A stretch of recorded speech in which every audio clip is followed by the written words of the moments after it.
So first, let's talk about the housing market trends. This is really where we see the housing market risk. This is really where we want to spend a lot of time investigating and learning, and that's why I'm giving you the information in a way that you can understand it here, because this is where you're going to feel most comfortable making a decision either to purchase or not to purchase based on where the market is. So let's jump in. So the three risk factors is going to be your supply, your demand, and then affordability. Now, supply is going to be what's the inventory, what are new home starts, that's new homes coming in, as well as the demand, which is going to be how are employment ratings, what is the investor activity in our local market, and what is the consumer confidence. How do consumers feel right now about spending money, which is the main factor in the housing market. If people are feeling good about spending and they keep spending, guess what? It's a great housing market. If employment's doing really well, guess what? A great housing market because people can afford to pay the mortgages. And then we're going to talk about affordability, which is going to be, again, one of the main factors of the housing market trends and risk with buying a home today. Because there's only three things that are evident. Either prices are going to go up, they're going to go down, or they're going to stay the same. So we're going to look at a couple different reports. We're going to look at the inventory, U.S. Census Bureau. We're going to look at that on a national level through the National Associations of Realtor, as well as the local board of realtors. And then we're going to look at new home starts. So we're going to look at the U.S. Census Bureau, which is on a national level. And again, we're going to take it back to a local level at the local home builders association. So first, let's talk about housing supply. What is that? Housing supply is going to be a ratio. So what that means is that we're going to take the total number of homes listed for sale divided by the total number of homes sold each month, and that gives us our housing inventory and how many months that the homes are lasting. So pretty much how long is a home going to be on the market before it's sold, which shows us the demand.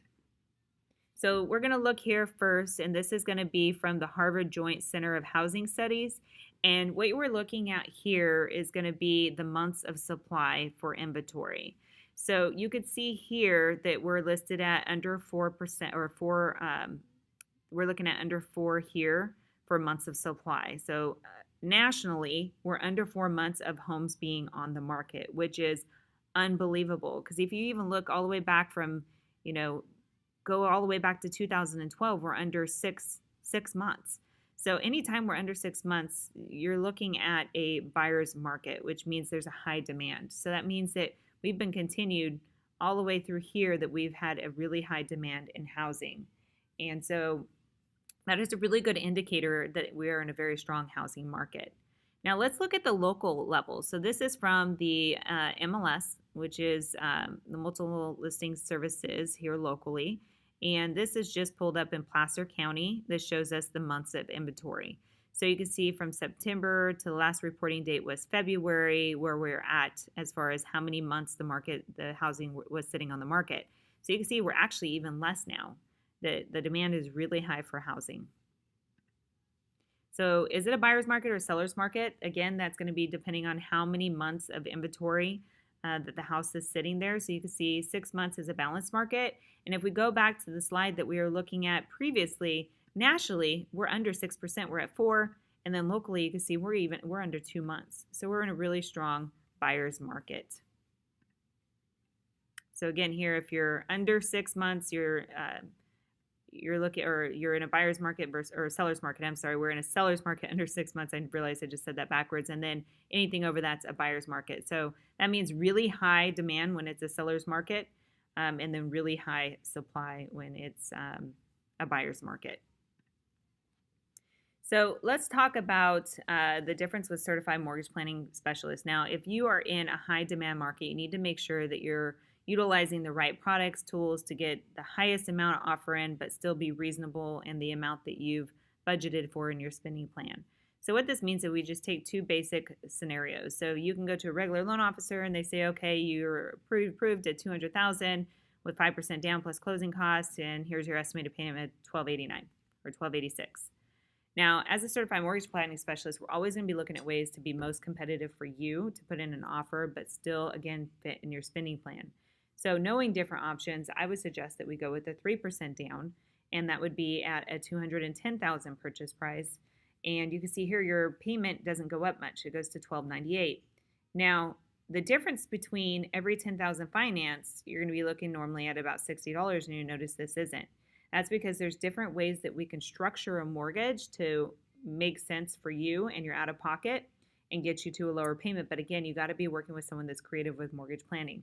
Both of these options are just about the same out of pocket. So you're not putting more money down here. They're about the same between both options. The payment's not much different. But what this means to you is that you're going to be able to go and afford $10,000 more in a home, which allows you to be more competitive. So that's going to be a big help when you're structuring. Now, all of these payments are subject to credit and, whether you qualify. And so these are not specific, but a good way for you to look at the difference between a standard mortgage versus working with a certified mortgage planning specialist to be creative for you in this type of really high demand market. So let's continue looking at some additional statistics. So this chart here is going to be looking at 1 to 4 unit dwellings that are reported by the U.S. Census Bureau. And these are housing starts. So it's a really great indicator because it measures how many new housing units will be coming on the market in the next 12 months. So it's not just going to show housing as far as how many months are on the market. It's going to show what are we looking forward to, because that's what we really want to know is, yeah, the housing market's great today, but what's going to happen in the next 12 months, 2 years, 3 years on down the road. And of course, we can't really depict that. There's so many factors that are in that, but there are some triggers that we can look at that's going to indicate how that looks. So the housing starts is a really good indicator because a healthy number of new housing units is somewhere between 1.5 million range, and even at the height of the housing boom, we were over 2 million new home units per year. And at the depths of the housing crash, we were only at 500,000 per year. So right now we're building at approximately, you see, 1.2 units per year. So that means that the new home construction market is likely to improve significantly in the next year or so. So in fact, many economists are estimating that we'll be increasing the current level of new constructions and get back up to the 1.5 million range relatively soon. So that, again, is another indicator to show a really strong housing market. So now we're going to talk about demand. So we're going to be looking at the local employment situation, local investor activity, and then consumer confidence, which is, again, the emotion of how consumers are feeling about spending money. And that's going to be through the University of Michigan Consumer Confidence and then personal experience as well. So again, here's another Fred report. This is going to be the unemployment rate. So what we need to look at is going to be, how is the economy doing? And a good indicator of that is going to be the unemployment rate.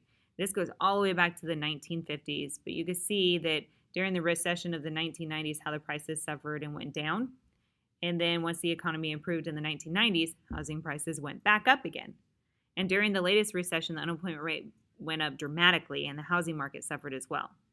So now that the unemployment rate is very low, people feel more confident about buying homes, and the housing demand has greatly improved.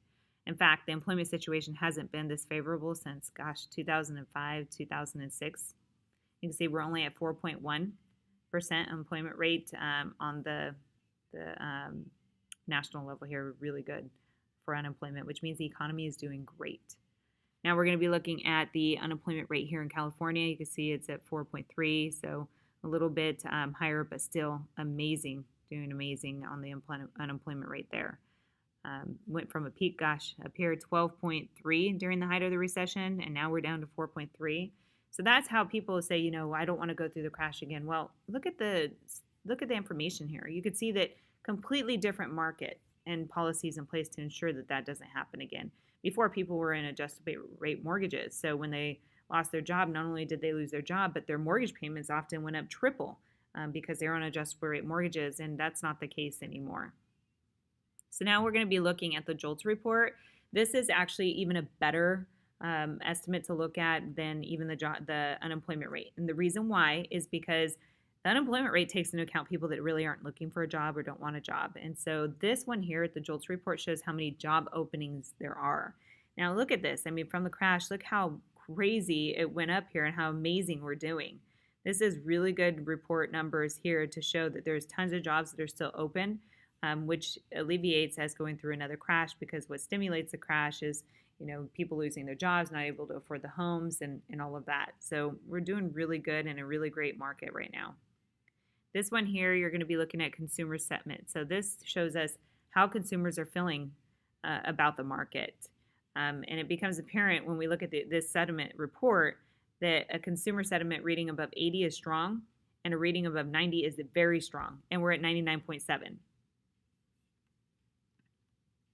So now we could look at the homeownership rate for Placer County, which is at 68.8% and 54.2% in Sacramento County. So it's still climbing, which means that we're doing really good here in our areas, and that the demand is now reflected in the homeownership rate, and we're doing really good in a housing market. The other factor that we want to look at for demand is the demand for investor activity. So investors typically take up 15 to 20% of the market, which is pretty much where it's a healthy market for investors. So that's a really good snapshot there as well. So now we talked about housing supply and demand, which are the two major factors of where we're at and where we're going. And as you can see in all those reports, everything is super strong. The economy is doing well. And so the likelihood of a crash, very slim based on those numbers. And all of the sentiment, how consumers are feeling, still great housing industry that we're looking at as well. And so now we're going to talk about housing affordability, because although the housing is doing really great and the demand is really great, which is great for housing prices continuing to be where they are rising and not seeing a huge correction on that, we need to look at affordability. Is the mortgage sustainable for you long term? So we're going to be looking at the Housing Affordable Index, interest rate market and lending guidelines, and then also affordability specific to customers that I've helped and what we would look at rent versus buy here in our area. So this is the affordability, Housing Affordability Index. So this shows us how affordable is housing to local people that are in the area.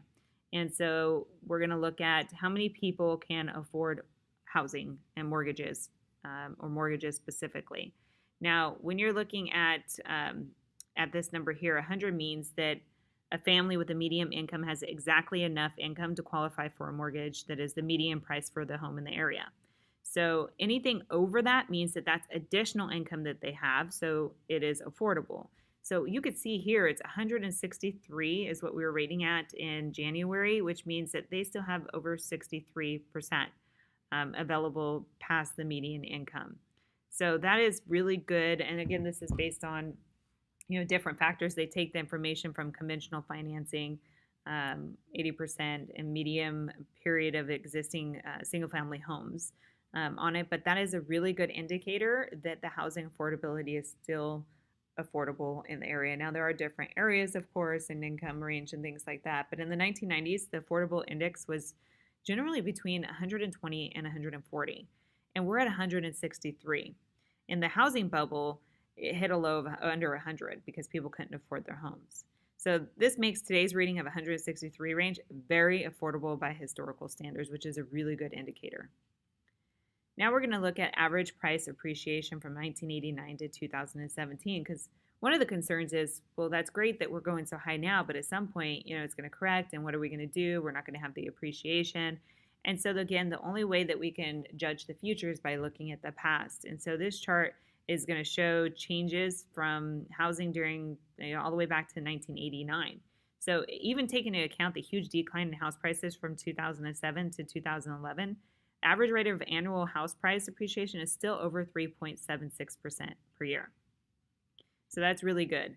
In our case studies throughout the courses that we've gone through in education that we've been provided, in most of our client conversations, we use 3% rate of housing appreciation for forecasting purposes. So we use a very conservative number, and this number here, based on National Association of Realtor, is even higher than what we use in our scenarios and numbers that we go over.